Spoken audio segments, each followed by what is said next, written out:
people. Ya, topik yang menarik sekarang ketika kita berbicara tentang feeling extrovert. Mesin kecerdasannya adalah feeling, drive-nya adalah extrovert yang membawa dari luar ke dalam. Sehingga feelingnya punya kemampuan sosial. Feelingnya mempertautkan dia ketika dia berhubungan dengan orang lain.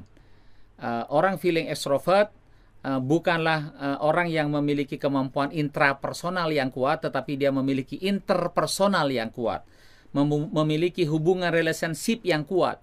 Dia berpikir dan merasakan tentang orang lain yang lebih besar ketimbang dia sekedar melakukan introspeksi kepada dirinya. Maka daya penerimaan orang lain menjadi ukuran apakah seorang feeling extrovert ini telah memaksimalkan kemampuannya atau tidak. Kalau dia punya sedikit teman, punya sedikit sahabat, ini menunjukkan bahwa rating social relationship-nya dia adalah rendah, dan itu berarti dia tidak menggunakan feeling extrovertnya dengan baik. Kenapa? Karena pada otaknya orang feeling extrovert itu adalah otak kohesif. Otak kohesif bila dikaitkan dengan berhubungan dengan orang lain. Jadi dia harus selalu mencari cara bagaimana dia mengkohesifkan dirinya dengan orang lain. Itu adalah feeling extrovert. Sehingga muncul hubungan sosial yang harmonis. Feeling extrovert, dia sangat mahir di dalam mendevelop sebuah hubungan sosial yang manis, yang cantik, yang harmonis, yang kompak, karena kemampuan komunikasinya dan daya kohesifnya tadi membuat setiap orang yang satu dengan orang yang lain seperti punya daya rekat. Nah, itu adalah kemampuan dari seorang feeling extrovert. Maka kalau orang feeling introvert tadi adalah layak menjadi sebagai seorang pemimpin besar, seorang king, maka feeling extrovert ini adalah dia seorang kingmaker. Dialah yang mencetak raja. Karena daya kohesifnya itu dia lebih mementingkan menempa orang, mendidik orang, menggembleng orang, nurturingnya terhadap orang lain, supaya kemudian banyak lahir kader dari tangannya. Ya, dia akan merasa nyaman jika hidupnya terkoneksi dengan orang lain. Dia merasa teralienasi, dia merasa terasing, dia merasa gagal dalam hidupnya kalau dia tidak terkoneksi dengan orang lain.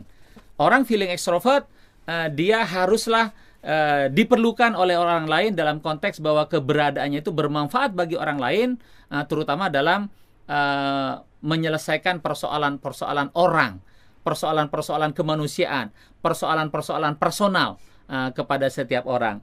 Mengapa? Orang feeling extrovert ini paling enak diajak curhat-curhatan. Ya, akan bisa panjang ceritanya kalau curhat-curhatan sama orang feeling extrovert. Di samping dia punya kemampuan listening yang kuat, dia juga punya kemampuan berbicara yang kuat. Jadi bersambut gayung lah. Sebagian dari waktunya mendengar, sebagian lagi dia waktunya berbicara, nyambung. Udah itu curhat-curhatannya bisa berjalan dalam waktu yang lama. Nah, ini adalah feeling extrovert. Ngerumpi, paling enak memang bagi orang feeling extrovert. Ya, ngegosip paling enak bagi orang feeling extrovert. Ya, nah dari situlah muncul daya sosial yang kuat.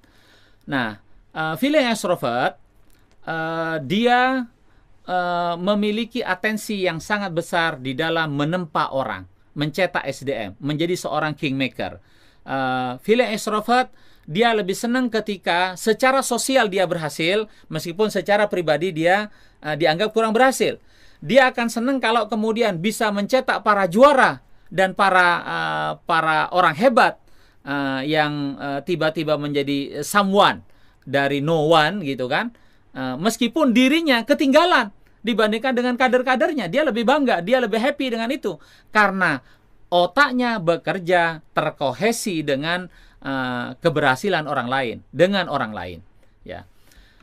Kalau dalam urusan cinta, orang feeling extrovert ini memang seperti cintanya laki-laki. Kalau feeling introvert seperti cintanya perempuan, feeling extrovert ini adalah cintanya laki-laki. Apa maksudnya cinta laki-laki? Dia ditolak oleh satu orang, maka dia akan cari orang lain. Nggak pakai masa waktu menunggu terlalu lama untuk mengobati sakit hatinya. Itu terjadi pada feeling introvert. Kalau pada feeling extrovert, dia cenderung easy lover. Dia cenderung gampang bercinta dengan orang lain. Makanya modus operandi atau tren yang namanya cinlok, cinta lokasi, lebih mudah terjadi pada orang feeling extrovert. Dia mencintai lawan mainnya, dia mencintai tetangganya, dia mencintai anak ibu kosnya, ya bahkan sampai kadang-kadang kalau pembantunya cantik mencintai pembantunya. Ya, inilah kebablasannya dari orang feeling extrovert. Ya, feeling extrovert mudah sekali dia jatuh cinta. Dia adalah cerminan dari orang yang playboy cap kodok, mata keranjang, nggak ada habis-habisnya. Karena cintanya yang banyak itu memang dibagi-bagi, sebagaimana cintanya laki-laki. Adakah kemungkinan orang feeling extrovert ini bisa menekuni sebuah profesi yang sangat serius? Termasuk diantaranya adalah seperti menjadi seorang pebisnis? Mungkin saja. Namun perlu dipertimbangkan bahwa kemajuan orang feeling extrovert ketika dia menekuni satu profesi itu sangat tergantung pada keseriusan dia untuk meneladani proses penggembelengan orang lain. Semakin dia punya banyak kader, semakin berpeluang dia berhasil. Tentu saja kader-kader itu kalau juga disiapkan, disesuaikan dengan profesinya ataupun panggilan bisnisnya. Jadi dia akan berhasil kalau dia menggunakan tangan orang lain. Di mana tangan orang lainlah yang punya kompetensi. Tangan orang lainlah yang punya profisiensi. Si orang feeling ini cukup dia mendidik orang itu untuk menjadi seseorang yang punya kompetensi. Tugaskan orang lain, delegasikan pada orang lain, berikan kesempatan orang lain untuk maju, di balik kemajuannya, kompetensinya dan profesiensinya gunakanlah secara maksimal. Dan orang feeling extrovert pandai untuk mengconvincing orang itu supaya delegasi itu bisa berjalan dengan baik.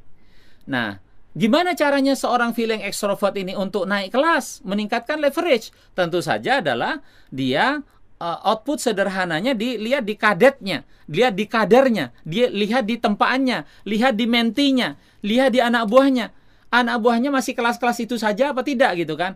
Kalau dia hanya mengkader anak SMP terus nggak naik level dia, maka dia mesti naik level ke level yang lebih tinggi. Jadi bukan hanya semata-mata jumlah orangnya yang lebih banyak, tetapi dia pada kualifikasi yang lebih baik. Kalau dia mengkader seorang atlet yang atletnya level nasional, maka disitulah kelas dia. Ketika dia mengkader orang pada level dunia, maka naiklah level dia. Nah, jadi feeling extrovert kemampuannya sangat diukur kepada seberapa hebat orang yang dikadernya. Seberapa banyak dia bisa menjadikan seorang king. Kingnya di level yang seperti apa? Nah, itu adalah feeling extrovert. Orang feeling extrovert, termasuk juga orang feeling introvert, memang sesungguhnya dia, setiap dia punya energi, dibawa kepada hatinya, dibawa kepada emosinya.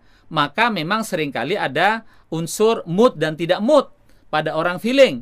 Nah, yang extrovert, moodnya dari mana? Emosinya dari mana? Feelingnya dari mana? Dari situasi luar.